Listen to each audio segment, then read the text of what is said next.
This is the Brave Space podcast. Brave Space is a healing place for violence prevention professionals and survivors. My name is Dr. Jordan, and I'm here with Jason. Want to introduce yourself? My name is Jason Aldridge. I represent Compromising Choices. I represent trying to be an interrupter of prisons and coffins to these young Black men and women or whoever that's lost. Nice. Compromising Choices. Tell me what that name means for your organization. Compromising Choices, every day we wake up, we make decisions, if it's for the betterment or it's for the detriment of us. And so all my life, I've made choices that have drugged me through the sand. And in the last maybe 10 years, I started making choices that have been bettering me mentally, spiritually, physically. And that's why I call it compromising choices, because, we compromise our morality based on good or bad, Mm-hmm. and so that's how I came up with that concept while I was in prison. Okay, nice. And we're gonna get into all of that. I want to start off with just a general question. So I know that you've kind of heard about Brave Space. You've heard about the work that we're doing just to reduce gun violence. Mm. But when you hear Brave Space, because I don't think you've attended one of our Brave Space events yet, have you? No, ma'am. Okay, so what do you think Brave Space means to you? To me, a place where you safe, Mm-hmm. a place where you could come and you can learn. You could be around like-minded people that's gonna, gear you in the right steps, the right way.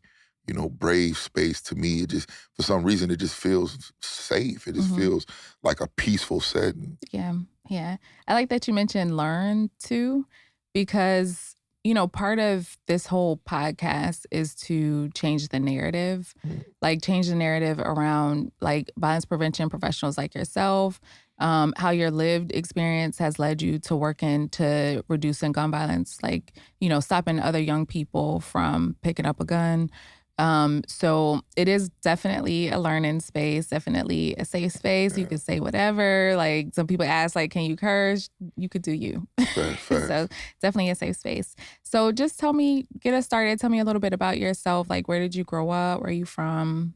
Okay, so I'm born and raised in South Central Los Angeles. I have 6 brothers and 3 sisters. I'm the middle child.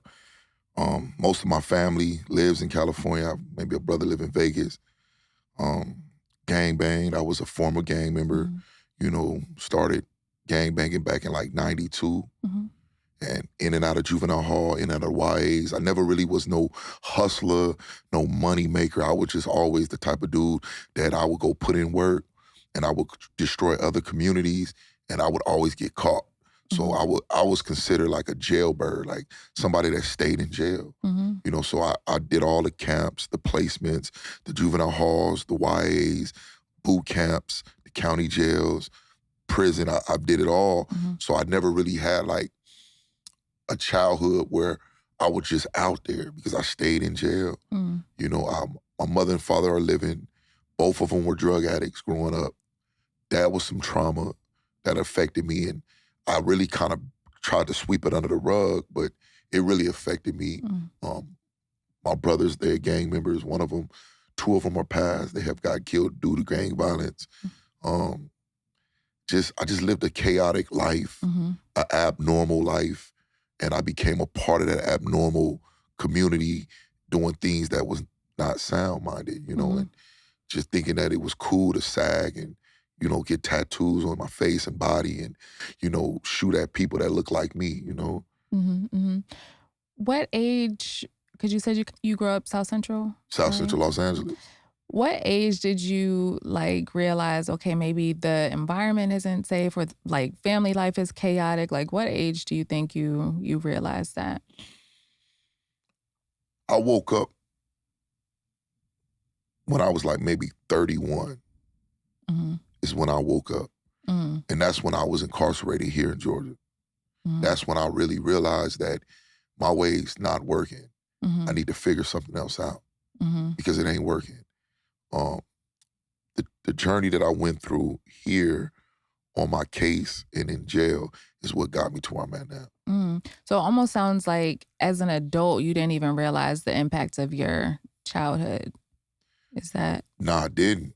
I mean, a lot of times, for me, I just was moving. moving without thinking, and then sometimes you get so immune to something, Mhm. you think it's the normal. So everything that I was doing, I felt like it was normal. Mm, I felt mhm, like was nothing wrong because I was so used to doing it. I mhm, was so used to thinking this way. I was so used to doing it this way to where ultimately I was really destroying myself, mhm, but not really knowing. And by the grace of God, I woke up. He touched me in a way where I was able to see life for what it really was.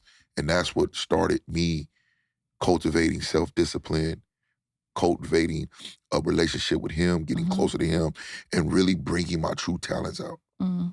That's incredible. Um, Slow us down a little bit, like with your early childhood. So you mentioned game banging, and some of your brothers were involved as well. What was that like for you? What age were you? I started gang banging when I was 12, Hmm. and my older brother, he influenced me to gang bang. We are part of the same neighborhood, and he's deceased. He got killed maybe like 5 years ago. But he influenced me to gang bang, and it was pretty much something to do. Hmm. Kids in the neighborhood, we riding on Huffies, we playing Hmm. flag football, slap boxing, going to the store, stealing now laters. It was just a thing because in California, Crips and Bloods is a culture. Hmm. That's something that's been embedded in them streets since the 50s. So here it is, I come in the 80s. I was born in 80, 90s come along, and, it just was something to do. Hmm. We didn't even really look at it like, oh, I'm about to join a gang. It was just something Hmm. natural, you know. But growing up, I again, the first time I went to jail, I was 8. Mm. So I've been in and out of jail all of my life. So I was only out a short period of time, and then I'm locked up. So at 8 years old, you were in jail. Man, me and my homeboy, so in California, they got the Mexican dudes that push the little ice creams, Hmm. carts, and they hit the little bell. So me and my homeboy, we beat him up, robbed him, and the store man knew who he was. So Hmm. when the police came, they came to my house and arrested me, Hmm. took me to juvenile hall. I Hmm. stayed in juvenile hall for like 3 weeks, and I took probation. I took a deal, took probation. This is at 8. This is in Right. 1988 when this happened. And ever since then, that was my claim to fame, in and out of jail, in and out of jail. I wasn't like other dudes getting lucky and I might do something and get away with it. Every time I Hmm. committed a crime, I was always getting caught. Hmm. Hmm. Every time. So a lot of my street wars and a lot of my glory stories were behind the wall. Mm. Even though I had a brief moment in the streets and I made a name for myself in the streets, but I was in jail most of my life. Wow. 8 almost seems like that should be illegal. That just blows my mind that actually happened. Yeah. Do you remember feeling, like, afraid when you were there that first time? Like, do you remember how you felt?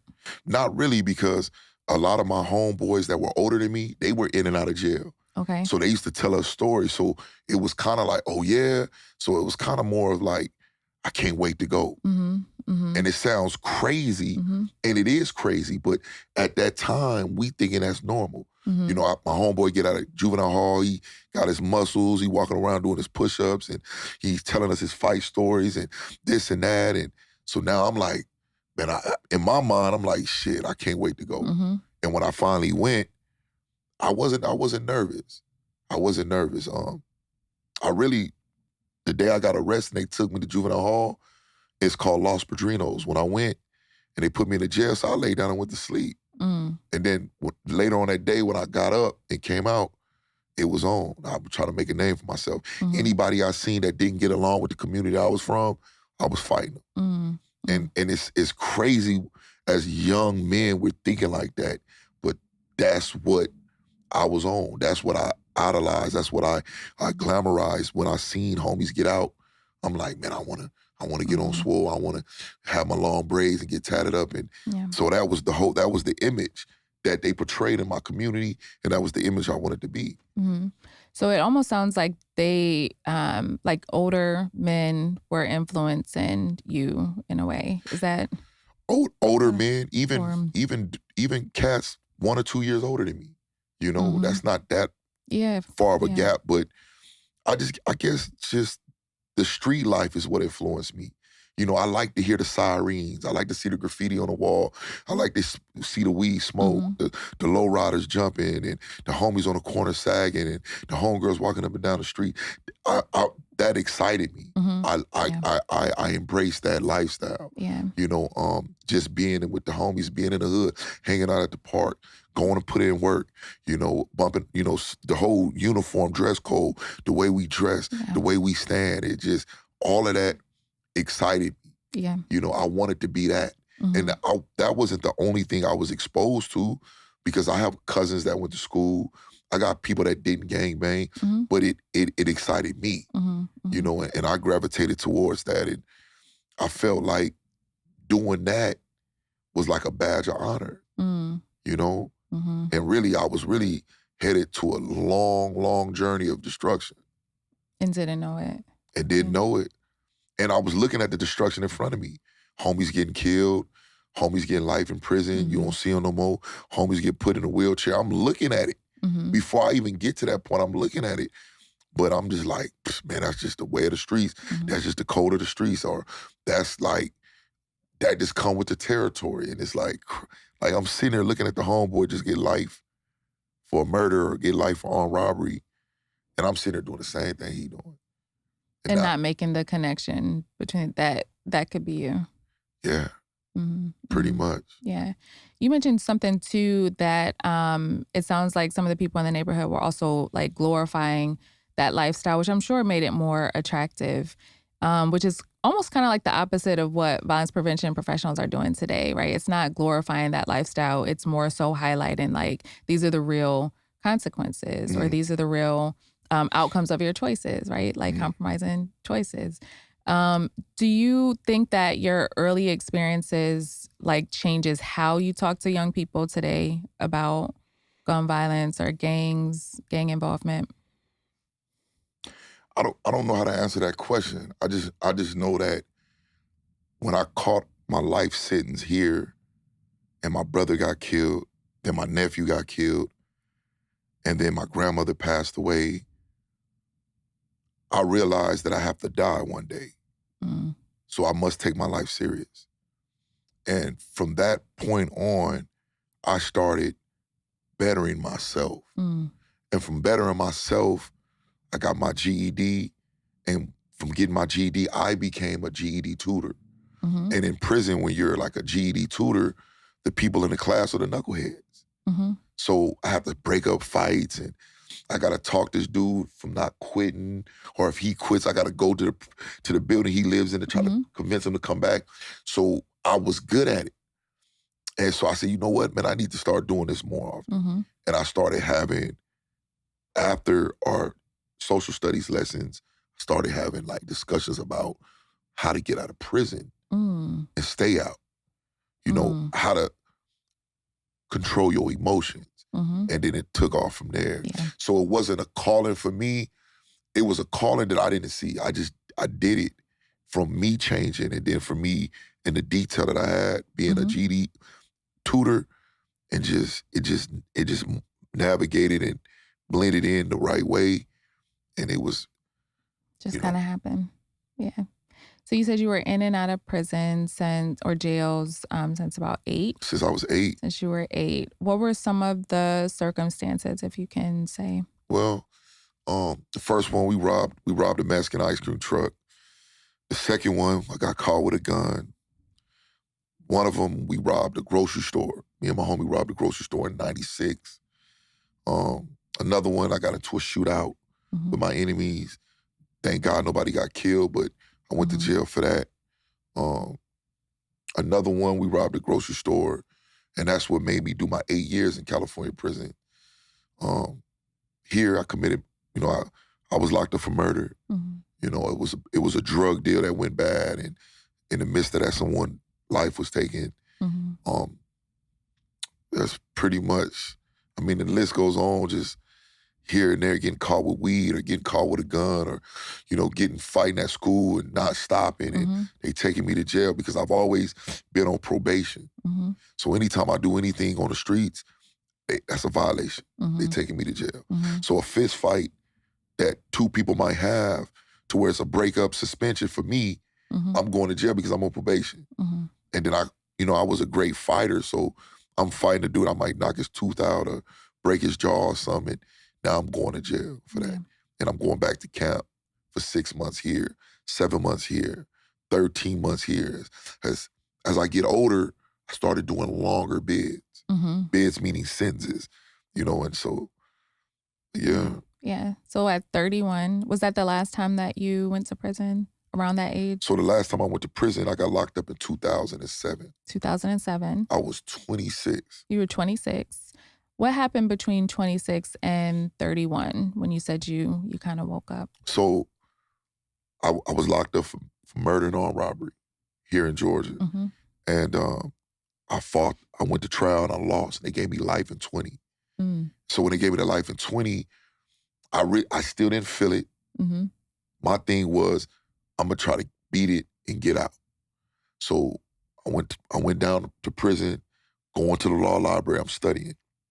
So as I'm doing time, my brother get killed. I'm like, damn. As I'm doing time, my nephew get killed due to gang violence. Mhm.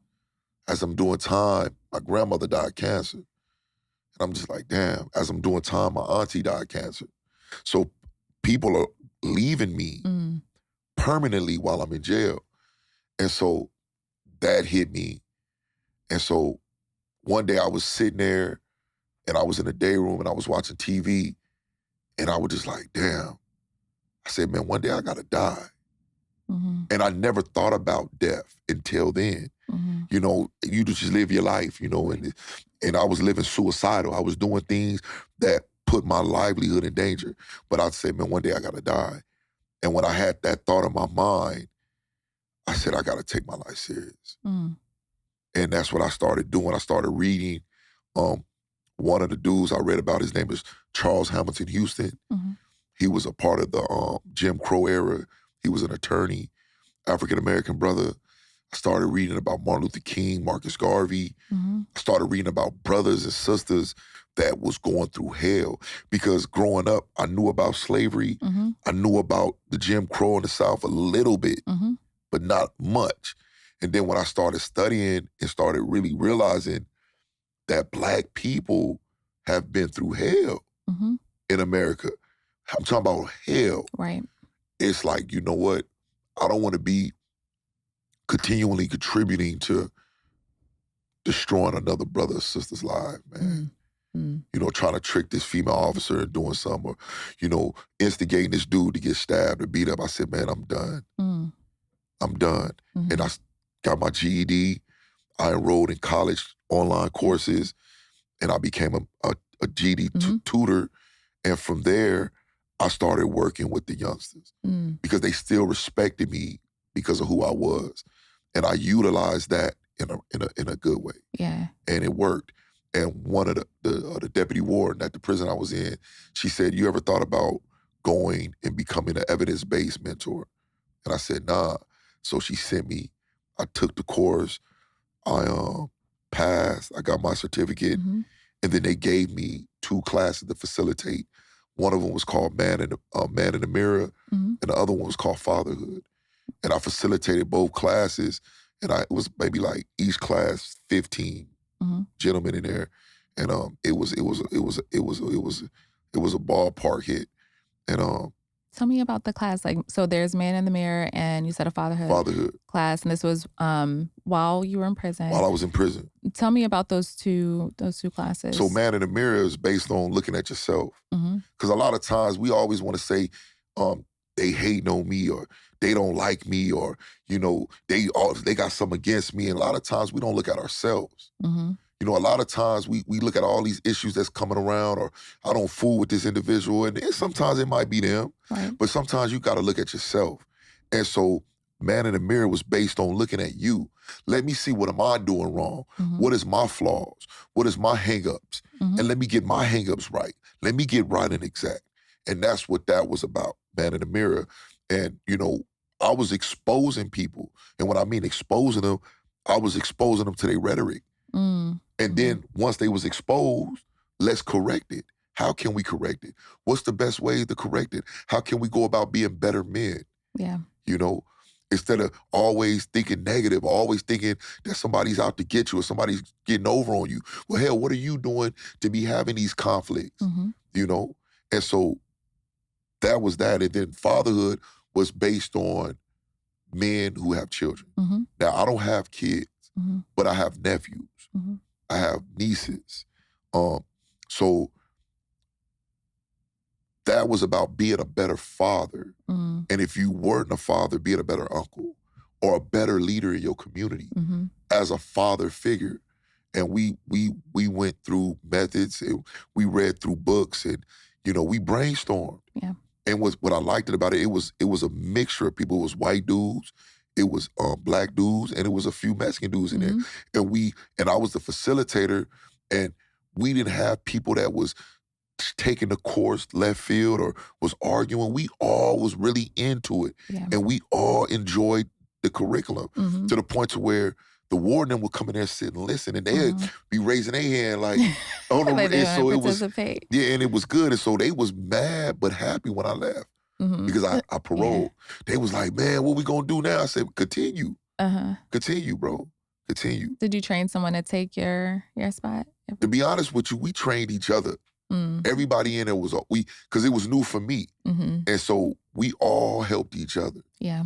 Yeah. But I've always been good at, demanding attention to the room, even when I was in the street. So when I came in there, man, we all helped each other. Yeah. Literally, we all helped each other. And it was people, it was so crazy about it. The warden were sending young men to my class that didn't even have nothing to do with the program, but they just knew that they come in there, they was gonna listen. They wasn't gonna be with that bull crap, and they start getting involved. And man, I ain't gonna lie, I enjoyed it. Yeah. So you got Life Plus 20, but at some point you were released. So tell me how that happened. So one night I was laying in the cell and they came and said, pack it up, you going to the transitional center. I'm like, just what? like that. Just like that. So I packed my stuff up. I went to the transitional center, and the transitional center is a halfway house. So you're there, and then you get out, you go to work, and then you come back, and they save your money up. So when you're fully free, you have some money saved up to, get the things you need to survive in society. And so I went to the transitional center. I'm working because I've never really been a worker. I never had I don't have skills. Like I've always just been, either a robber or sell a little dope or I'm in jail. So when I get out, I worked at a warehouse. They trained me how to be on a pallet jack. They trained me how to get orders and put stuff on pallets and wrap them. So I'm learning these things. And I was making like $10 an hour. And then my work ethics plus my leadership skills showed, and they had got a contract with Cisco, and they wanted me to be the first one to go to represent the transitional center. And they were paying $20 an hour. That was the base pay, but you get up to $44 an hour. So I go there, I'm working there, and me and two other individuals, we represented to where they wanted to start bringing more transitional center fellas to Cisco. And I get out. I completely get out, and I stay at Cisco. But when I get out, I started going around communities, pulling up on young dudes, talking to them, preaching to them, giving them the real, letting them know, like, man, if you commit this crime, you know how much time you're looking at. Like, are you really winning? Like, you out here, rain, sleep, or snow, and at the end of the night, you only made $300, but look what you went through. You had to hop over 4 gates because the police chasing you, the dudes with the ski masks. So you were mentioning coming home on parole, going to the transition house, and getting a job at Cisco. When did you decide that you wanted to also start getting back into the community, reaching out to younger guys? So that was a decision I made when I was in prison. I just was waiting to get out. So I already had in mind that our compromising choices was created in prison. The logo, the concept, the motto, everything.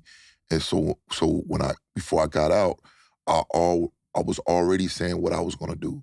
I was gonna pull up to the neighborhoods, I was gonna pull up to the schools, and I was gonna give these individuals information that I have that I think they need. And so when I got out, that's the first thing I did. One of the places I hit was Stone Mountain.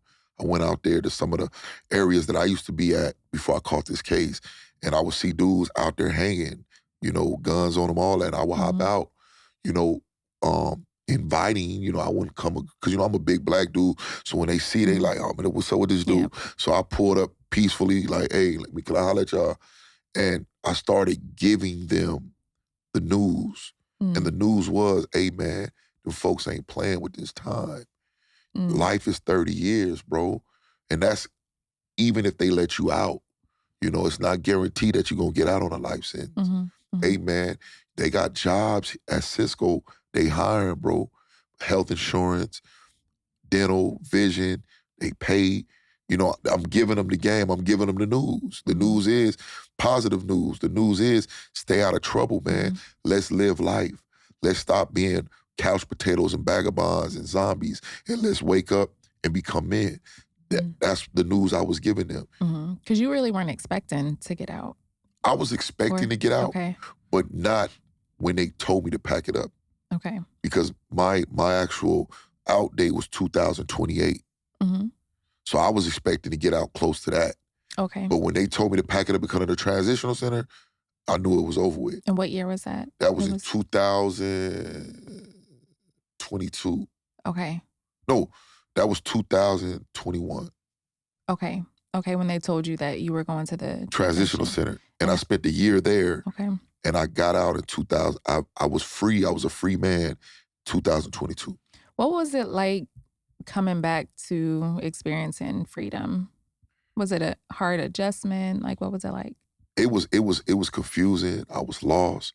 Didn't know which way to go.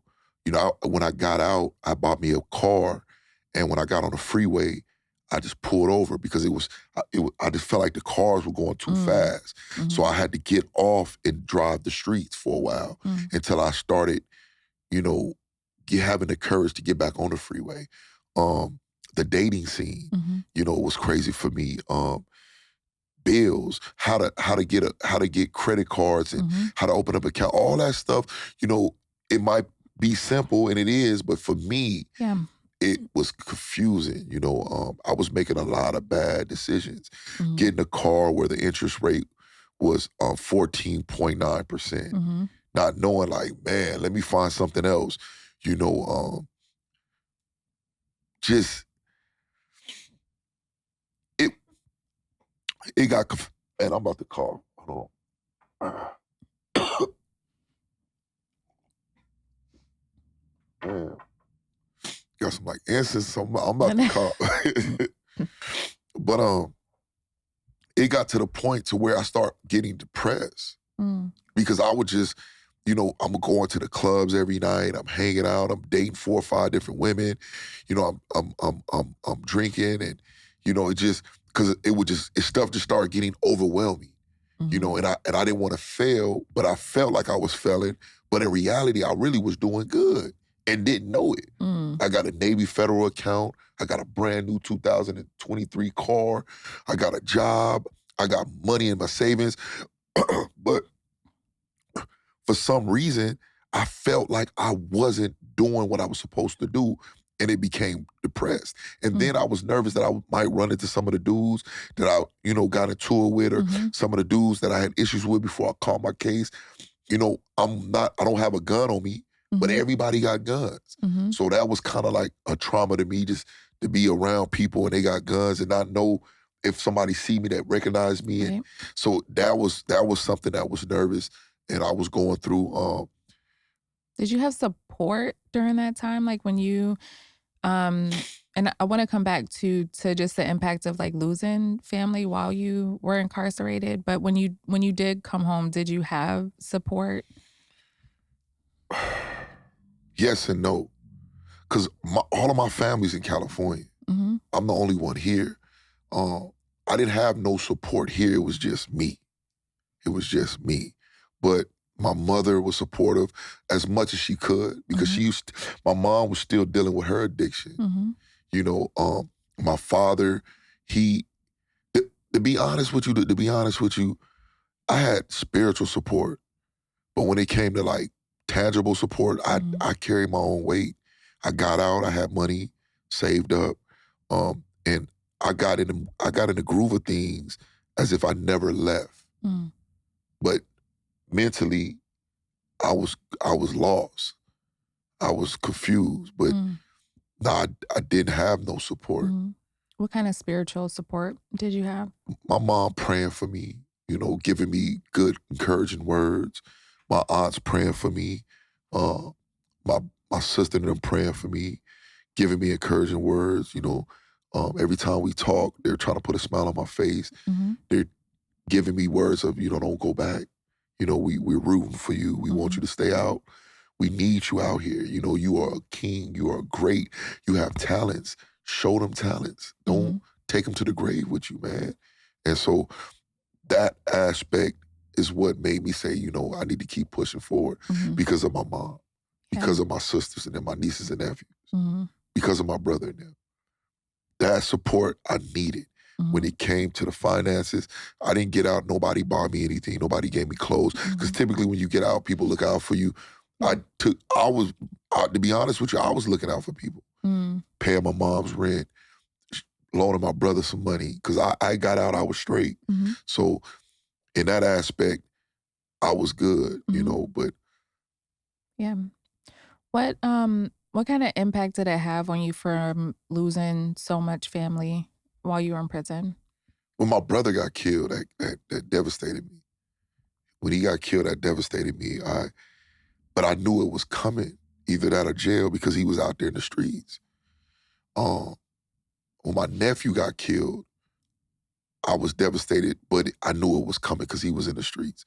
And at that time, I started changing my mentality, and I know Mhm. it comes with gangbang. And both of my brother and nephew, they was gangbanging. Mhm. So it was kind of like I was intense to see when I was gonna get that phone call that my nephew is in jail for murder or my nephew got killed. It was Mhm. like I was anticipating on to get that call, and I did. Mhm. And I didn't want the call that he got killed, but that's the call I got, Mhm. and I cried. I was hurt because I wasn't out there for him. Mhm. I barely knew him. This is my younger sister's child. Mhm. I met him when he was 3 years old, and I went to jail. And so I just feel like I took something from him, and that was not being a good uncle, not being that uncle to show him how to navigate into this world that we live in. Mhm. Because Mhm. I didn't know how to navigate. I was lost, Mhm. and so I failed him. My brother, not showing him that, hey, little brother could do good, man. Little brother could do right. Say, bro, we ain't got to do that. Mhm. We did it. We made it out alive. Let's figure something else out Mhm. because we ain't winning, bro. Let's get some money, Mhm. legitimately. Let's figure out how we can get this real estate. Yeah. Let's get our CDLs. That goes through my mind like, I wish I could have told my brother Mhm. that. Mhm. Hey, bro, there's nothing wrong with you getting married, bro. Mhm. It ain't nothing wrong with you being a father. Mhm. You know, if your baby mama don't want you to have the kids, take her to court. Do it the right way. Just don't give up and say, "Damn it." Nah. I wish I could have gave him that, Yeah. and I wasn't able to. Mhm. And that's what it kills me because it's just like, damn. Shoulda, coulda, woulda. Mhm. That was going through my mind. And I just wish that. But now I can do something different because he has kids, Mhm. which is my nephews, Yeah. and my nephew look just like him. So I'm giving him that. Yeah. Hey, let's do this. Let's get these CDLs, bro. Let's get into school. Let's learn how to Mhm. let's Yeah. save. Don't be eating out so much. Don't be spending your money. Save your dollars. Mhm. You know, now I'm giving it to them. Yeah. You know, Yeah. And you lost your grandmother and aunt yeah. as well. Did So you? I knew that was coming. My grandma was old. She was 89. So I knew that was coming. My aunt, I didn't. And Mhm. what was so crazy about it, she came to see me in prison, in Georgia. She flew out here from California with her husband, Mhm. and she came to see me. And when she came to see me, we kicked it the whole. I didn't see nothing wrong with her, nothing. We had a Yeah. good time, and then a year later, she was gone. Mm. She had cancer. The women, then Like ovarian or yeah, ovarian, no, cervical. cervical. She had cervical Mhm. cancer, and it killed her a year after she seen me. She knew she had it then, Mhm. but didn't tell me nothing. And My family didn't tell me that I was angry at my family Mhm. because I should have known. I wanted to know, but they kept it from me. Mhm. And and man, that was a blow Yeah. because my aunt, she was the younger sister of all of my aunts and uncles and my mom. She Mm. was the youngest. And she was the one that was there for me when I really needed her, Mhm. as far as, you know, helping me with my lawyer and Yep. things of that nature. And when that happened, I'm like,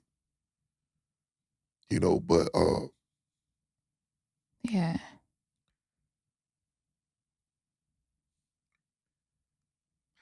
life, man, life, that's life. That's a Mm. part of life. Mhm. And so I have to accept that, and I have to learn how to deal with it Mhm. without it over consuming me to the point to where I get into depression or I start stressing out. Mhm. It's life. We all gonna die, man. Mhm.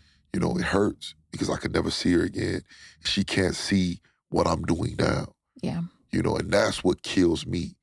I want I wanted them to see me now Yeah. instead of seeing me behind the walls or Yeah. seeing me when I'm throwing up gang signs or when I'm coming in the house drinking on a 40 sagging.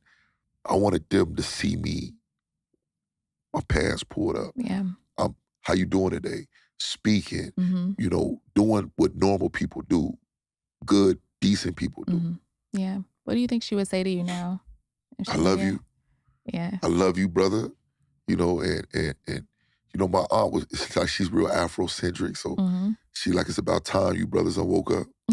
That what she would have said. That Uh-huh. what she would have said. Yeah. Yeah. When you gonna have a little big head, son? Yeah. Yeah. So it sounds like you still have a lot to live for because you're still pouring into your nephews and also just young guys in the community, right? Yes. Yeah. So what was it like? Like, was it challenging for you to come back into the community and actually pour into young guys? Did they receive you? Did they respect you? Like, what was that like? To be honest with you, I was head first because I knew what I wanted to do. I was dead serious about it, and I still am. Mm-hmm. And I went straight in. Mm-hmm. And so when they see me, I'm a big dude, tattoos all over my body. They can identify, but they kind of like, who Yeah. is this? Who is this dude? This big nigga pulling up. Like, Yeah. is he coming to rob us? Or they didn't never think that I was the police. Cause when they see, but they didn't know what type of angle. But then when Mm-hmm. I came with love. I came humble, and I started speaking their language, Mm-hmm. but in a way to where they could understand this ain't what's up. Mm-hmm. Mm-hmm. And they received it. And then it wasn't just like a one-stop shop. I kept coming back. Mm-hmm. I pull up like twice a week. Like, y'all good? Like, Yeah. what's up, man? Let's go get something to eat, man. Let's hit the gym. Yeah. And some walked off, some stayed. Mm-hmm. And the ones that stayed, I worked through them to work through the ones that walked off. Mm-hmm. Mm-hmm. So you had a whole plan Yeah. in mind of what you were trying to do. Facts. And Yeah. again, my goal is to be an interrupter of jail cells and coffins for Mm. young men and women in the streets. Because as Black people, we losing Yeah. bad. Mm-hmm. We are losing bad. And so it's brothers like me, brothers that's been in this struggle that know pain, Mm-hmm. that know scars, that know what bullet holes feel like, that know what them jail cells feel like. It's our responsibility to give them something. Mm-hmm. Give them something, man. Mm-hmm. And what I mean by something, hey, me holler at you, bro. Like, where you from, bro? You all right? Mm-hmm. Politic with him, pick his brain. Mm-hmm. Mm-hmm. Don't talk down on him. Try to help his problems. Because a lot of these young kids, a lot of these young men and women, they have problems. Mm-hmm. Come with some solutions. Mm-hmm. Do you see some of the young guys that you speak with? Do you see yourself in them? Yes, Yeah. 100%. Yeah. 100% angry, lost, mad at the world, thinking somebody owe me, Mm-hmm. feel like I can't do it because of a skin color, or I can't do it because of I don't think that I'm smart enough. Man, Mm-hmm. that's bull crap, man. Mm-hmm. God created everybody with opportunities to utilize, man. Utilize them. Mm-hmm. And we don't. Because guess what? The environment that we live in, we ashamed that our mom was on dope. I was ashamed that my mom was on dope. Yeah. That could play a role. For You sure. know, the community you live in, that could play a role. For sure. So I've been through all of that. So guess what? I figured out a way to try to navigate around that. Mhm. So now I'm trying to show these young men and women how to navigate around that. Mhm. I don't have any food in my fridge, and you telling me to stop selling this dope. Mhm. You gonna take me to the grocery store and put food in my fridge? No, I'm gonna do it today, but guess what? Let me show you how to make some money without you jeopardizing your livelihood. Right. Right. Because if you get caught and you broke, it's so as much hell in prison with no money. Right. So let me show you another way. Mhm. Hey, I know a job that they hiring, bro. What type of talents you got? Because everybody's not workers. Mhm. So let's bring the talents out. Mhm. What you like doing? Yeah. You a poet? You like music? Yeah. You an athlete? Mhm. You know how to fix things? Let's bring that out. Mhm. Let's see. Let's tap into that. I love that part too because it's probably one of the number one things I make sure to ask every client, right? Because I think sometimes people forget that not everyone fits into a certain box or not everyone has to have the same pathway. Like not everyone wants to work like a 9 to 5. But to your point, like some especially young people, like they have talents, but no one ever asks them like tell me about yourself. Tell me what you like to do. Right. Tell me what you're good at. And what I found too is a lot of them feel embarrassed even about like doing poetry, right? Or making music that might be good music. Or they feel embarrassed about like having like dreams of being, an athlete, right? They just feel embarrassed because no one is pouring into them, letting them know that it's even possible. Fact. I was So, told in order for you to understand me, I must understand you first. mhm. So the young men and women that I'm dealing with, I must understand them Yeah, before I can get them to understand me. right. And that's what I do. I get to understand them, they pains. These kids are going through a lot. Hmm. They got mothers that are kids. Hmm. There's no more big mamas. All the big mamas are Yeah. dead and gone. So a lot of these women that are young are having kids. You know, here it is, this young dude, mom is 25 and she Hmm. out ripping and running. So, it's kids having kids, Hmm. kids raising kids. And Hmm. so it's like, I understand where they coming from, what they got going on. Hmm. And I try to figure out a way to make them understand, hey, it's better ways, it's other options. Sometimes some of these people feel like they ain't got no more options, but what they got in front Yeah. of them. Yeah. And it's for me to expose there's other options, Hmm. you Hmm. know? And so my life is to this. My life is dedicated to helping young men and women to Yeah. show them something different. Because man, we losing, man. And I feel like it's my obligation to be a better leader of my community and a better example because you never know when somebody's watching you. Right. And whoever's watching me, I want them to see the positivity. I want them to see the upstanding, brother. Yeah. So here it is. I don't know they watching me, but they watching me. So when they see how I move and they mimic me, I want Yeah. them to mimic me the right way. Yeah. The way you are today. Facts. Yeah, Facts. yeah. I just had that conversation yesterday about how sometimes there can be tension, especially with violence prevention professionals where they have good like motivations, like they want to help the youth, but sometimes it can also be hard to like walk that straight line yourself because to your point, like they are watching you. And Yeah. more so like you could tell them to do one thing, but they're really looking at, well, do you do it? Man, I tell brothers, we had a conversation the other day amongst mentors. And I say, Hmm. we sit up here sometimes and bigger amongst each other, man. You don't think them kids watch that? Yeah, You don't think they see that, they do. bro? I say, ultimately, if we all have the same agenda, Hmm. we should have no issues. Hmm. The agenda is to save the kids, right? Hmm. So if we having issues, then somebody's not on the same agenda. Right. Or at least they need to see you resolving your issues in a healthy way, right? Like if you have challenges, like if y'all don't agree, at least they could be able to see how you resolve the conflict. Pretty much, but you know, there's no way in hell you could be a mentor, but yet you doing mentee stuff. It doesn't make sense, man. Yeah. And a lot of times, this work is not for everybody. Hmm. A Hmm. lot of times we say, oh, I want to do this. I want to be a mentor. I want, a lot of it sometimes is just not for everybody, man. True. Just like, I got a brother, he went to Alaska. He worked on a shipping boat. Uh-huh. And he make a lot of money, but he told me like, man, this job ain't for everybody, man. Right. You know how many people come in and quit? Right.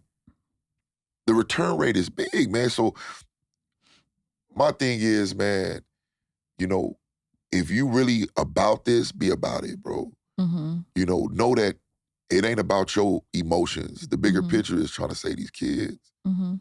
Mhm. let's get over and let's focus on these kids, man. Mhm. Let's really help these kids out. Mhm. You know, we we not focused on a bag because this is what a nonprofit or community outreach is to give back.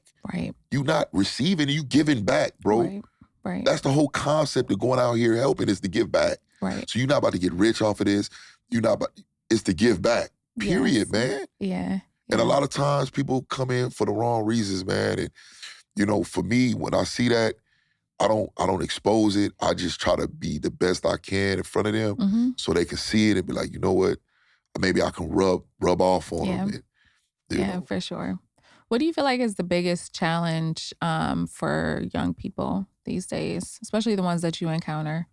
trust. Mhm. A lot of these kids, man, they've been bagged and gagged, man. Trust to me is a big thing. Mhm. They don't know who to trust. Hell, Right. they don't even trust their own parents. So what Right. make you think they They don't trust trust you? you. Uh-huh. Trust. But if you can get in, tap into that, they'll open up. Mhm. They'll start saying some stuff. You be like, whoa, wait a Yeah. minute. But you ain't tell them to stop it in your Yep. body. You like, whoa, I Yeah. wasn't ready for that. Yep. Once you get that trust. And For trust sure. comes how? Consistency. Mhm. This ain't Mhm. about being around him in front of the camera, taking pictures for him on Christmas or Thanksgiving. This is something every day. Yeah. Every day, be around them. Mhm. This ain't a situation where you yelling at them because they get yelled at all the All time. the time. Yeah. They get yelled at all the time if it's going to jail or if it's their parents or if it's at home, whatever it may be, if it's the police. We're there to be nurturers. We're Mhm. there, like you said, a brave space. Mhm. We're there to give them that space to where they could come and they could feel safe and they could Mhm. feel at home. You know, they said, well, these kids, they're wild or they don't listen. What do you expect, But we are man? listening to them. What do you expect? Yeah. We ain't dealing with kids in the choir, man. Mhm. We dealing with adolescents that's out here lost. Mhm. Yeah. Mhm. Where your tolerance at? Mhm. Have tolerance, man. Have Mhm. patience. Mhm. It takes time. It took me all the way up to 31 for me to figure it out. Mhm. And the people that pray for me didn't give up.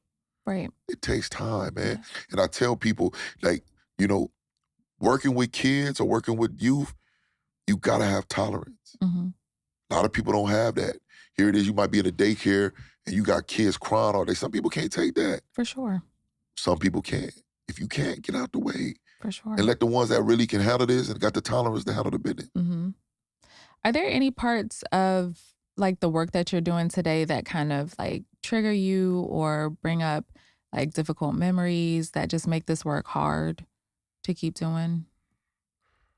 Nothing, nothing, nothing stops me or gives me that feeling that this is hard. I can't do it. Nothing, Mhm. because I love it. Yeah. I love it. I love to see the most beautifulest thing to have is the mind Mhm. to visualize something and then put it in the physical. Yeah. And you be like, man, I did that. Yeah. That's the most beautifulest feeling for me. Yeah. So I can see a young man. I see him one day, he's sagging. He ain't showered in 3 days. Mhm. And then a year later, he's working. Mhm. He got his own spot. He got a car. I'm like, yeah, I played a part in that. Yeah. That's a good feeling for me, It is. Yeah. Yeah. and so it drives me to want to keep doing it, Mhm. to help these brothers, man, because and I'm not trying to make this out of just black or white or Hispanic or Asian, Mhm. but what I'm saying is young black men and women are going through hell. And For I'm sure. pretty sure white kids, Mexican kids in other countries are going through hell, but I only can speak from my reality. For sure. And my reality is them young men that look like me, they're going through hell, they're lost. They Mhm. don't have no guidance Mhm. at all. They're Mhm. like crash dummies. And it's my job to try to help these brothers. You got people like Martin Luther King and them that put their life on the line, Yeah. and they actually died Right. at young age for a better life for people like them. Right. Right. And that's a fact. These folks died, man. They didn't die of old age. These Mhm. folks was young when they died for something bigger than them. Mhm. Mhm. So it's like, bruh, like, come on, man. Now we got the resources. Yeah. Why are we not utilizing them? Right. Why are we not really trying to help these kids, man? Right. Because they our future. When we dead and gone, they the ones that's gonna be out here. And I think too, to your point, like even with Martin Luther King or Medgar Evers, they were assassinated Yeah, for exactly. the work that they were doing. Whereas, because of poverty and just like environmental circumstances, or just like you said, kids, parenting kids, it's like we're not killing each other. Cause it's been the number one cause of death for Black children for a long time. Yeah. Like we're talking about it more now publicly, but it's been the case for a really long time. And I think even just shifting the narrative, like why is it that, someone like MLK was assassinated for trying to promote nonviolence, but yet we're being violent towards each other. Like Well, that's something I think about you a gotta lot. understand this. Anytime you do good, the devil's gonna be at his best. Hmm. So when you out here putting in work, you best believe the devil's gonna be lurking. Right. So you have to learn how to jump over, around, run away from, Hmm. because it's gonna be there. There's no good without bad. There's no Right. bad without good. So if you out here putting in this work, you gonna have people that the devil works through that's gonna try to stop you. Hmm. Either if it's trying to assassinate your character, if it's trying to kill you, Hmm. if it's trying to throw you up under the bus, whatever it is, you just gotta continue moving right Hmm. and know if it's really worth it. Hmm. And for me, it is. Hmm. This is my calling. This is what I love to do. And this is what I'm going to do. Yeah. Help young men and women see a better situation. Hmm. Hmm. And I What just, why do you think there's so much violence in our community? it's a disease. Yeah. Stuff trickles down. It's like a flu. Somebody get cold, somebody gets sick in the house, guess what? The whole house gets sick. It's the Yeah. same thing with violence. Violence is a disease. Hmm. And then look at the communities that these folks live in, what's around, the food that you eat, you know, Hmm. the stuff that you drink, the stuff that you're exposed to when it comes to social media, music. When I was young, I was influenced to drink Hennessy through Tupac. Hmm. Tupac used to talk about Hennessy and Alizé. Oh man, I gotta get me some Hennessy. I Hmm. started drinking Hennessy. He influenced me. Rap music can hypnotize people. Hmm. TV, television, look what we see on TV. Hmm. Everybody's emotional. Everybody get mad quick. Yeah, Look at for the food sure. that we eat. For sure. It's like, a lot of that plays a role. Your conditions do play a role. I live in a house that look like the alley. Hmm. That plays a role, man. Yeah. Yeah. If it's dark and gloomy, you become you become dark and gloomy. Right. Right. That's a fact, man. Right. It's a true statement, products of environment. Now, you have a group of people that there's always an exception to the rule. People that grew up in the Hmm. hood and they was able to go to college and all, Hmm. but guess what? They went through some trauma For and they still sure. going through it. It's just their trauma didn't soak them in quicksand like they did. For sure. But they went through trauma though. You Hmm. best believe that. I don't care what you're talking about. Anybody that grew up in a poverty-stricken community that made it out, went to Hmm. college, and they went through some type of trauma. Yeah. So it just they had the luck of the straw. They didn't get consumed and sucked in like 85% of the people did. Hmm. Hmm. Look at the community. You don't have teachers that live in these communities. You don't Hmm. have doctors that live in these communities. You don't have lawyers. Hmm. You don't have people, decent, hardworking, educated people that live in these what you call ghettos, urban Right. communities. They live off somewhere else. Hmm. The people that live in these communities, smokers, drug addicts, drug dealers, homeless people, Hmm. people that might have work at McDonald's, Burger King. You don't got no real prestigious people that live in these communities, man, Hmm. at all. They move out. They from there, yeah, but Hmm. when they get to where they need to be, they leave. And look at the Hmm. community. It stays in its conditions. It never builds up. Hmm. Hmm. And So we all the don't have kids, enough, or do you think there's enough of those who have made it out who are coming back to help? I mean, they might come back once or twice. That Yeah. doesn't that doesn't that doesn't solve the problem. Put money in the community, clean the community up, build things in the community. All these abandoned buildings out here. Invest, open them up for kids to come and have play. Oh, if I open, all they gonna do is mess it up. Okay, well, we don't know unless you do it. You know, open up that YMCA over there that's been abandoned for 20 years. Right. You know, don't pop up once every blue moon. Come every now and then. Come more often. Let them see your face. Man, I can't trust people because you come over there, gonna rob and kill you. Man, look, man, that go on everywhere. If you really love your people, if you really love what the movement in the community, go over there, man. You know, if you gotta hire some police officers to be around you, so be it. But go. For sure. If that's what you really want. People are gonna do what they want to do if that's their desire, period. For sure. A lot of times people do things for show. If you really want to see change, you will shut up and you will do something about it. Yeah. Simple as that. Yeah. If you don't want to see change, shut up. We don't want to hear your opinion. Right. Those that are actually doing the work, those that are actually putting in the work, like OAA, compromising choices, you know, dipping them, you know, freedom is a choice, you know, Heroes in the Hood, Hope Hustlers, all these individuals that's out here putting in this work, they putting in this work. Yeah.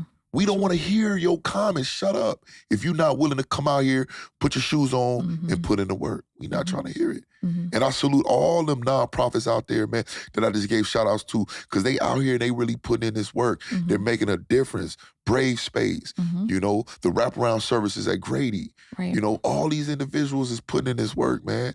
But we don't want to hear the sidelines.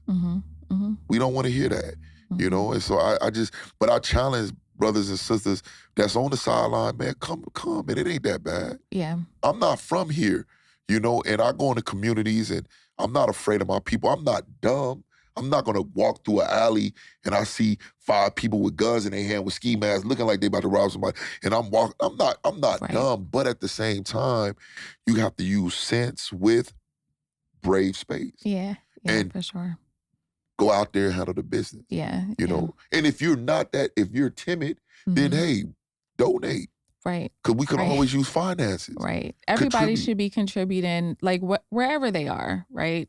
It does. Like if you have money, like you said, donate. If you can go into those spaces, you should go. I think the problem is too, there's just not enough hands on deck. Like there could be more people helping to address this issue is how I see it. Yeah. Or even, and I'll speak from my own experiences. There's a lot of really educated Black people who are living a comfortable life.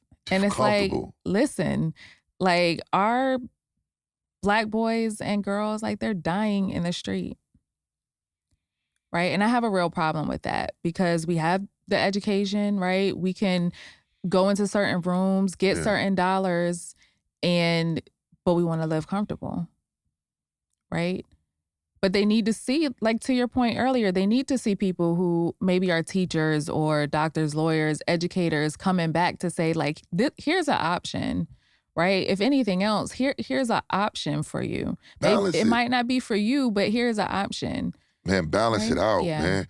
Balance it out, man. Let these folks start seeing people, let these young men and women start seeing people that look like them that are doing great, that are on TV, that are mayors and politicians.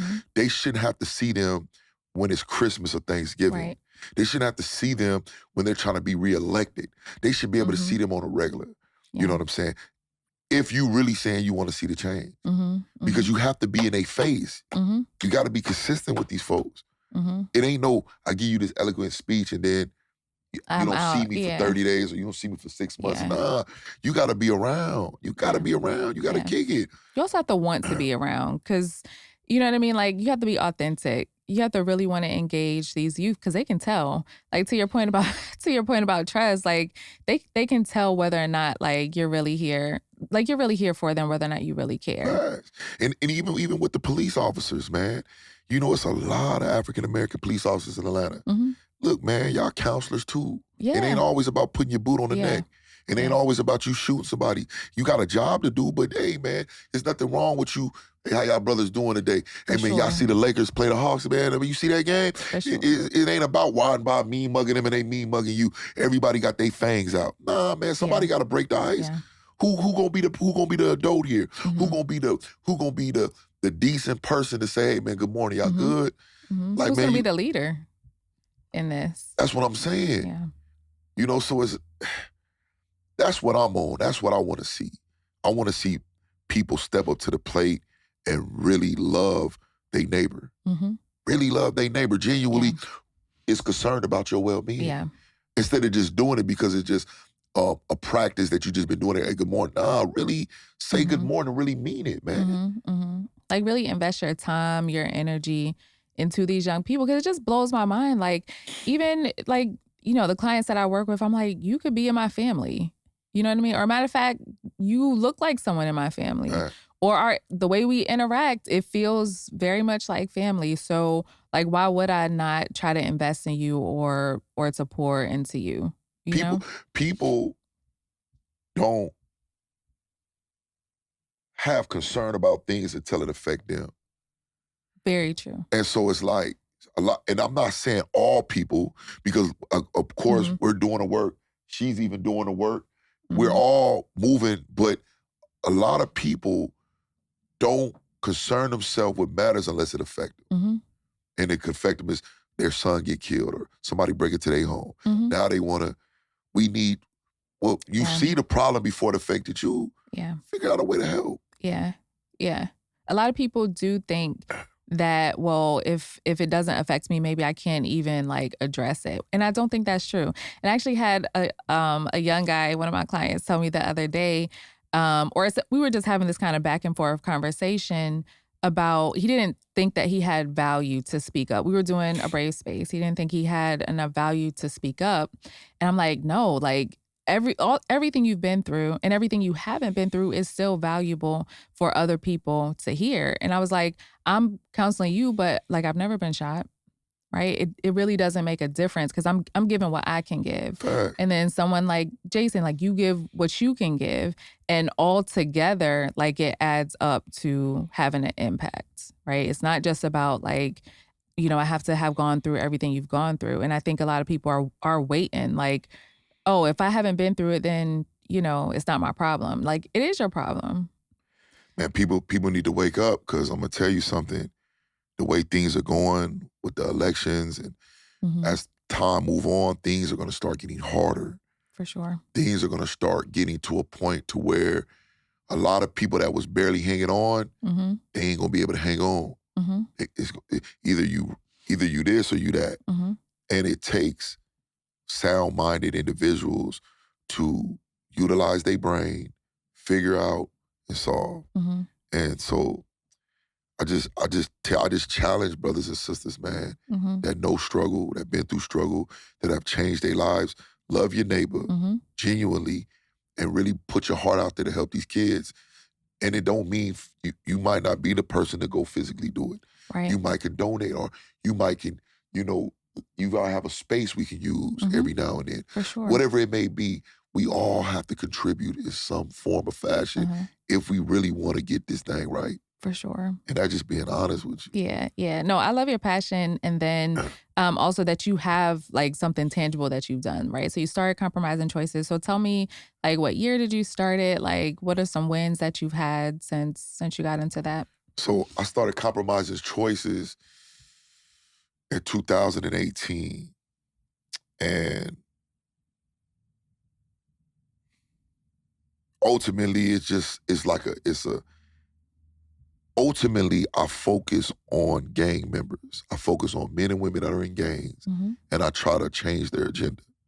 That was the ultimate goal. Mhm. Now the ultimate goal is to change the agenda of young men and women that are lost, because everybody are not in gangs. Mhm. You got some women that are drug addicts, sex trafficking, Mhm. some dudes that just hustlers. Mhm. So the goal now is to change the agenda. How do you change the agenda? By giving them options, Mhm. letting them open up their mind. I can't tell you what to do, and I'm not going to tell you what to do, because I'm not going to be with you every day. Mhm. I'm not going to be with you 24 hours, but I want you to think for yourself Mhm. instead of allowing the big homie to think for you, or to allow that gold chain or that TV show or that song to think for you. I really want you to Yeah. think for yourself. And that's what Compromising Choices is about, to try to get these young men and women to think for themselves and to really weigh the options. Mhm. Mhm. Am I really winning? Is it really worth it? But at the same time, let them know that regardless of what you do, I'm here for you. Right. I support you, brother. But I'm not gonna support no foolishness, but I'm not gonna tell you that. But Mhm. I'm here for you though. I support you. And then as me supporting you, I'm gonna always try to veer your mind into thinking outside of the box. Mhm. Mhm. Because I used to think inside of the box. When I was growing up, if you wasn't a crib, I didn't have nothing to say to you. Mhm. If you wasn't from my neighborhood, you was fake. Mhm. You know, if you wasn't from LA, that's crap, man. That's rhetoric thinking, man. That's foolery. Yeah. You thinking crazy. Mhm. I want them to think outside of the box. Mhm. I don't want them to feel like they don't have any worth. Yeah. A lot of these young men and women feel like they don't have no worth. For sure. And I want them to know that you're a human being, that Mhm. there's people out here that love you, Mhm. Mhm. that you can be somebody. For sure. Like you see all these crazy numbers in this GED book. Mhm. Really, if you sit down and listen, it'll be easy. Mhm. And then by the time you turn around, you ain't got your GED or you got your high Yeah. school diploma. Now it's like, would you want to go to college? You want to go Mhm. to you want to go to trade school? You want to learn hands on? You Mhm. want to go straight to work? What you want to do? It's the options. It's Yeah. options, It's the bro. You want to options. create your Yeah. clothing line? Listen, bro, you go on Amazon, man. They sell shirts by the bundles. You Mhm. get you a printer, put your prints on there, and go around and hustle. Yeah. It's options. I Yeah. want them to know it's options. Yeah. I want to get that laziness about them Mhm. of I don't care. I want to get that demon out of them because the demon that cancer is eating at them. Mhm. Because again, violence, corrupt, all that's a disease, man. Mhm. Mhm. Let me get this NyQuil and go to drink this, man. Let me get you right. Yeah. Let's get this thing right. Right. I For want to sure. see these young brothers do right. I'm not talking about how you got your hair. Mhm. If you want to walk around with the nappy fro, do that. I know when Mhm. I was a kid, the girls used to clown me. Oh, Mhm. your hair nappy. Now it's a style. Yeah. If that's how you want to, I'm concerned about what come out of your mouth. Yeah. I'm concerned what's in your heart, not what you got on. Yeah. That's what I'm on. Mhm. Mhm. Who am I to tell you that you got to wear a mustache instead of a beard? Who am Mhm. I to tell you that you got to have waves instead of a nappy fro? Nah, man, that's your unique style. Mhm. But I want to work on what come out of your mouth, what's in your heart. Mhm. That's what I'm on. And I work on myself every day. Yeah. I try to, because again, somebody watching you. For sure. Somebody watching you, man. For And so sure. I always want to be right and exact because I don't never want to give anybody anything negative Mhm. that they Mhm. got from me. Anytime somebody will see me, I want them to say, I want them to mimic something that's positive about me. Mhm. And so, and again, I don't straddle the fence. Yeah. I've denounced the gang life. That's over with. That's Mhm. swept under the rug. And I'm about trying to help men and women become Yeah. better.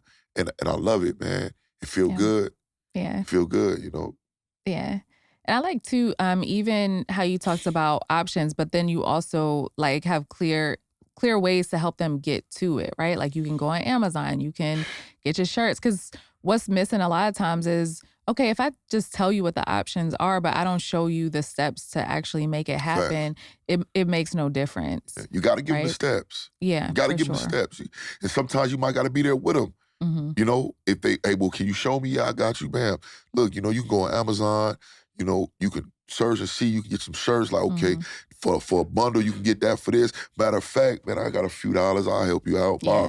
but pay me back when you Yeah. get right. Yeah. All right, and then you get the printer, you can get the printer at the West End over Hmm. here or at Stone Mountain at this shop. They got a printer over here for sale. It's Hmm. used, but it's still in good condition. Hmm.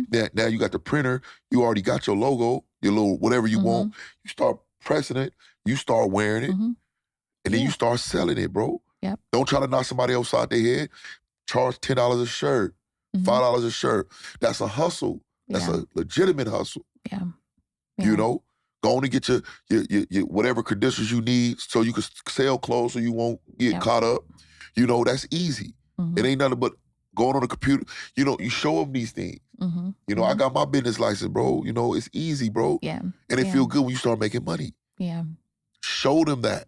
Hmm. you know. So and I even challenge the rappers Hmm. that have made it big, bro. Quit popping up. Stay around. Yeah. Quit popping up, bro. You come to an event, you come to stay around, Mhm. help, bro. Yeah. Because you influence these kids, man. You ain't gotta give a dollar. Just your words alone is powerful enough to help these young men and women Yeah. change. Because you influence them with the negativity, start influencing them with something else, man. Mhm. Because Mhm. man, look, man, we losing, bro. We Yeah, losing. we are. What would you say has been, like, one of the biggest wins for you and your organization since you started? Biggest wins, Mhm.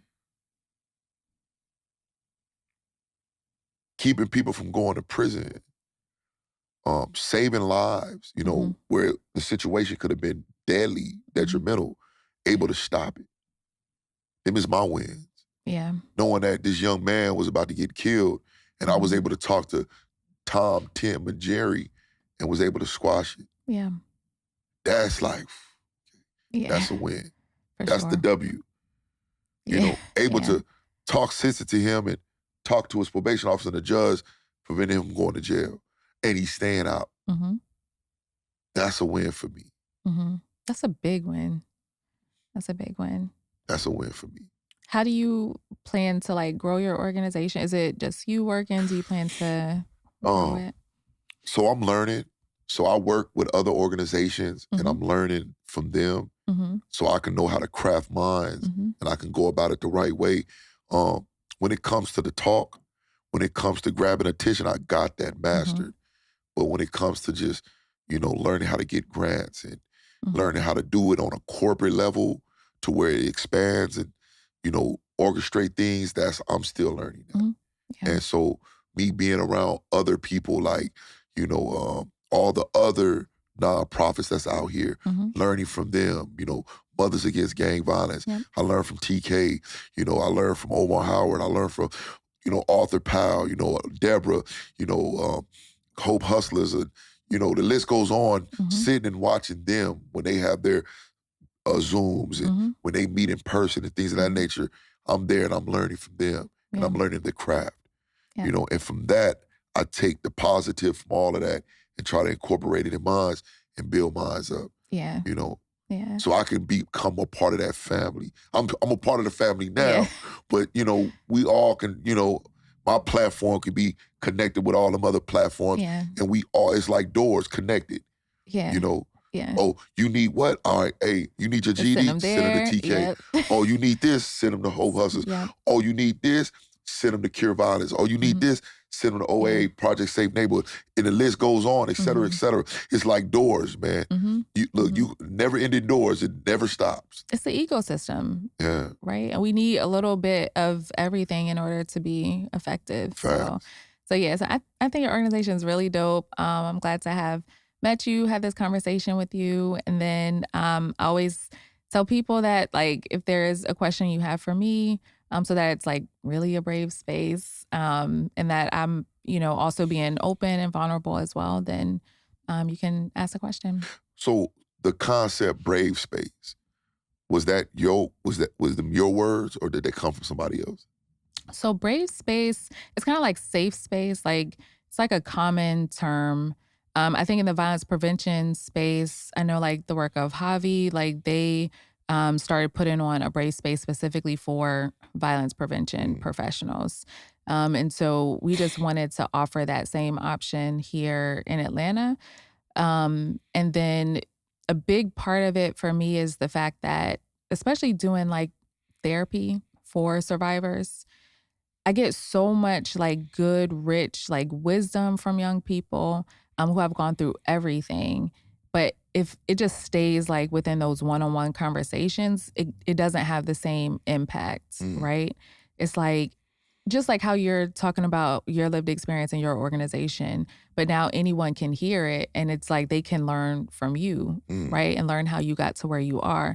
It's the same with mental health. Like, and we didn't really get into like a lot of like depression and anxiety that comes from like living a certain lifestyle or being in a certain lifestyle, but it's real for the people who experience it. mm, And a lot of people don't yet know how to heal from that. Because to your point earlier, if it's been so much of your experience, like if that was your norm, you may not even know that you need to heal from that. fair, fair. Or you may not even know that you're having like real symptoms. Like you walk into a room, your heart's racing, you're sweating. And if you can't connect the dots, like that could lead to violence, right? Just from being unaware, right? Mm, Just being unaware of like physically how you're responding to stress. And I think having those conversations so that people understand, right? Learning more about yourself so that you can make different choices. true, true. Because I've learned that, like, one thing I keep hearing, promise you, I've heard this like so many times over the last month when people were describing their, situations that got them shot. It's like, I don't want to die. You know what I mean? And I'm like, well, like, how can we get to the point before that? Like, right Fact, before you're shot? fact, You know fact. what I mean? Because if we have to wait until someone's shot for them to realize, like, I don't want to die, like, we're losing, like you said. Like, we've already lost, right? Because they've already been shot. Now the symptoms, like those symptoms, most of the time they stay around for life, right? But can we get people, especially young people, ahead of that? Mm, Like to say, I don't want to die, like before I've ever even been shot or before I've ever been in prison or whatever. mm, So that's like a lot of what like I'm on these days. That's a mm. lot of what I'm thinking about. That's a lot of what brave space is for me. Like speaking the unspeakable, saying it out loud, allowing yourself to be vulnerable, and just sharing your wisdom, like from your lived experience. I got two more questions. Yeah, So go ahead. the other one, so the Brave Space that's based out here in Atlanta, have you brought that out there where you from originally? From North Carolina? Hmm. I haven't. So Is that something that you want to do? yes. Yeah. So there's actually and I just met someone from Durham who was part of Bull Cities United. Mm, And they're doing a lot of the same work that nonprofits in Atlanta are doing. So working to reduce gun violence. And so, I'm going out to North Carolina soon and we're having conversations about like seeing if we could replicate this other places as well. fair, Cause fair, I don't know that there's many spaces where people could say, like, talk openly about their experiences like this. fair, Unless fair. I don't know, do you know of any where it's like people can like openly talk about what it's like to have survived a firearm injury Yeah, or yeah, yeah. yeah. So we have them. They have them. You can go to like OAA. Yeah, for sure. They have safe spaces where they have meetings there Mhm. where you can sit down and you can dialogue. I've seen it at Mothers Against Gang Violence Yeah, for where sure. they can sit down and talk. So it's some safe spaces where you can go and talk about what you're going Mhm. through and Mhm. things of that nature. So it's there. We need more. Yeah. We need more. I think everybody that has a entity needs to have that Mhm. platform Yeah. or that space where they can, you know what I mean? Yep. Yeah, for Yeah. sure. For sure. So like if you had to define yourself in this line of work in one word, what would it be and why? Oof. In one word. In one word, That's a good question. Um, I would say a counselor. I dig that. I would say a counselor.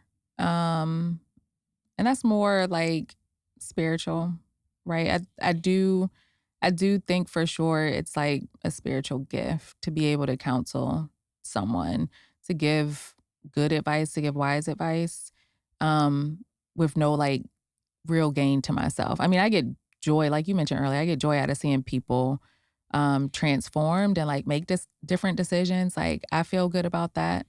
But I can also advise someone without feeling like I have to get something from Mm, it.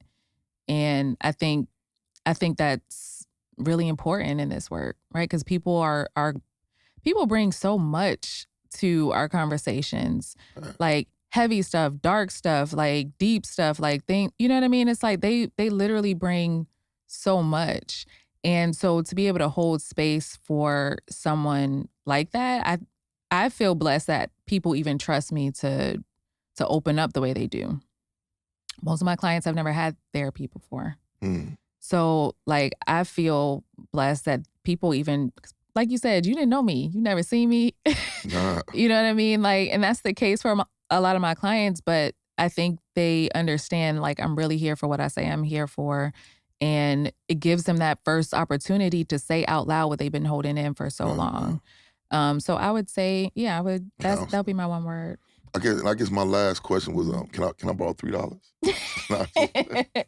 I don't even carry I'm just cash playing anymore, but with I you. can Zelle. I can give you like $3 in Zelle. I'm trying to get a bag of chips, some Funyuns. No, I'm just Actually, playing with there's some chips over there in the background. you. Nah, I'm just So, playing with you. yeah. But no, I Yeah. appreciate this right here. This is needed. Um, this is definitely needed. I applaud you, for the work that you do because nobody's putting a gun to your head to do it. You're Mhm. doing it out the kindness of your heart. And I know stuff like this costs money, Mhm. time and you giving us a platform to talk, Mhm. and pour our hearts out to, social media world, and Mhm. then you putting positivity because there's so much negativity going on in the For Instagram. sure. So I applaud you for that, For sister, for sure. real. Applaud All right. I appreciate that. you. So Right. This is the Brave Space podcast. Brave Space is a healing place for gun violence prevention professionals like Jason over here, as well as survivors. We meet, we process, we heal in community.